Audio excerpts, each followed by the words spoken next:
अस्सलामुअलैकुम viewers, welcome back to my channel doctor of medicine, जिसमें आज मैं आपको एनसेड टैबलेट 100 mg के बारे में रिव्यू दूंगी।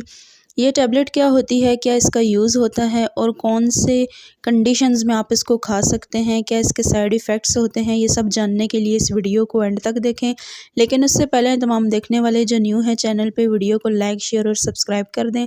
बेल के आइकन पे क्लिक करें ताकि हर नई आने वाली वीडियो का नोटिफिकेशन आपको मिलता रहे। ये 100 मिलीग्राम में इसकी डोसेज होती है और ये फाइज़र की प्रोडक्शन होती है। 270 से 300 के दरमियान इसकी प्राइस होती है। NSAID is composed of flurbiprofen. इसके अंदर जो है वो फ्लरब्यूप्रोफन पाया जाता है, which is a group of pain killer that also has anti inflammatory products. ये पेन किलर के तौर पे भी वर्क करती है और इसमें इन्फ्लामेटरी प्रॉपर्टीज़ भी होती हैं। वो किस तरह से होती हैं और वर्किंग इसकी कैसे होती है, ये सब जानते हैं इस वीडियो के अंदर। ये जो मेडिसिन होती है ये यूज़ की जाती है as a drug NSAID stop the production of chemical mediators that are responsible for triggering inflammation and pain in the body. Inflammation is commonly in arthritis and osteoarthritis. NSAID are generally used to treat these chronic ailments. ये अब कौन सी conditions में prescribe की जाती है, जानते हैं उन कंडीशंस के बारे में। रूमेटॉइड आर्थराइटिस में और ऑस्टियो आर्थराइटिस में आप इसका यूज़ कर सकते हैं, यानी अगर आपकी हड्डियों में दर्द है, हड्डियों के जोड़ों में दर्द है, गैंथिया की कंडीशन है आपको, या आपकी हड्डियों के जोड़ स्वेलिंग करते हैं, या आपकी हड्डियाँ दर्द करती हैं, या आपकी हड्डियों में इन्फेक्शन होता है, या आपको पेन मतवातर रहता है, या आप ओल्ड एज के हैं तब भी आपको पेन फील होता है, या आपके मोरों में दर्द है, या आपके कंधों में दर्द है, हड्डियों में जहाँ भी आपको पेन है, उस सिचुएशन में आप इसको ले सकते हैं। उसके अलावा अगर आपको टूथेक है, यानी आपके दांत में दर्द है, तब भी आप इसको ले सकते हैं। पीरियड क्रैम्प्स जिन फीमेल्स को होते हैं, यानी कि माहवारी के दौरान जो तकलीफ़ का सामना करना पड़ता है कुछ औरतों को या कुछ फीमेल्स को, तो उस कंडीशन में भी वो ले सकती हैं। टेंडनाइटिस और बुर्साइटिस की कंडीशन में भी आप इसको ले सकते हैं।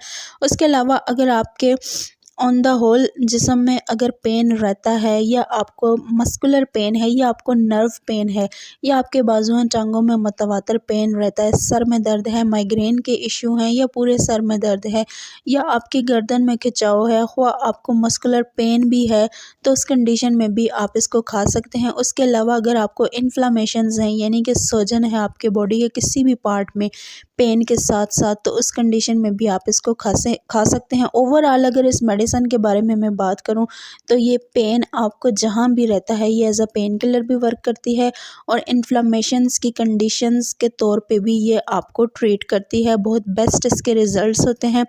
ये थे इसके यूज़। अब हम इसके डोसेज की बात करते हैं। डेली आप इसकी 1 टैबलेट खा सकते हैं। अगर बीमारी की नौयत ज़्यादा है तो आप इसकी 2 टैबलेट भी खा सकते हैं, लेकिन याद रहे कि आपने डोसेज के दरमियान कम से कम 4 से 5 घंटे का ब्रेक लगाना है। ये थे इसकी डोसेज के प्रोसेसेस। अब हम बात करते हैं साइड इफ़ेक्ट्स के बारे में कि अगर आप ये मेडिसिन यूज़ करते हैं तो आपको क्या क्या साइड इफ़ेक्ट्स इसमें हो सकते हैं। इस मेडिकेशन के साइड इफ़ेक्ट्स में ज़्यादातर एब्डोमिनल पेन देखा गया है। उसके अलावा आपको वॉमिटिंग की कंडीशन हो सकती है, आपके जो मोशन हैं उनका रंग तब्दील हो सकता है, कॉन्स्टिपेशन हो सकती है। उसके अलावा आपको ब्लीडिंग हो सकती है आपके मोशन में ही। ये थी ओवरऑल इसके बारे में इंफॉर्मेशन। अगर आपको हमारी इंफॉर्मेशन पसंद आई हो तो हमारे चैनल डॉक्टर ऑफ मेडिसिन को सब्सक्राइब करें और बेल के आइकन पे क्लिक करें।